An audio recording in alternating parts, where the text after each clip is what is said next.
Hi guys, it's Dan here, and today I'm going to be showing you how to look at the keyword cannibalization report within SEOTesting.com.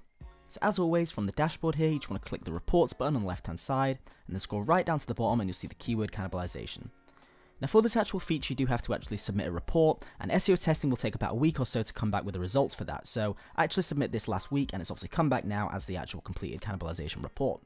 So what this actually does is actually checks the top 20% of your queries from the last 7 days, so the keywords you're ranking for, and actually checks if you've got multiple pages ranking for those keywords.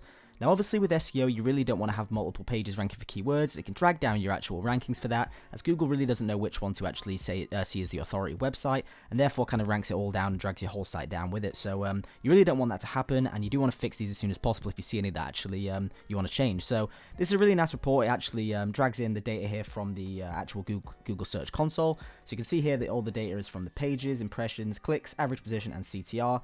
And they're actually the keywords and the data from Google Search Console itself. So there's no third-party metrics. So you know that the cannibalization report is accurate and reliable, and that's exactly what you need for a report like this.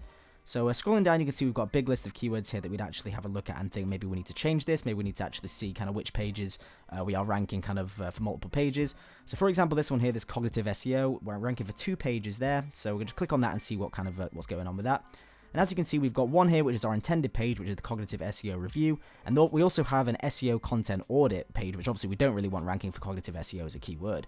So there's a great example of one that we can actually have a look at there and think, right, maybe we can tweak this and actually improve this ranking here, because Google obviously sees this as being the better page to rank for it, because it's obviously ranking in position 10 there in Google. This one's in 53. But probably the reason why this one isn't higher is because this one's actually dragging it down with the content cannibalization. So we probably over-mentioned that keyword within this article here. So we need to go back in and kind of tweak that, either removing that or actually linking through, internal linking through to this page here being the authority page. And obviously if that doesn't work, you can start looking at kind of external backlinks to that, or improving how many times you mention it on the specific page you want it to rank for, all that kind of stuff. But that's basically how to have a look at this, guys. It's a really, really great feature, and obviously will save you a lot of time in the future as opposed to going through each one individually. Correlates it all together with the Google Search Console data, and obviously it's a really, really important thing to get right with your SEO and your actual on-page SEO as well. So yeah, that's it, guys. Thanks a lot for watching, and we'll see you guys later.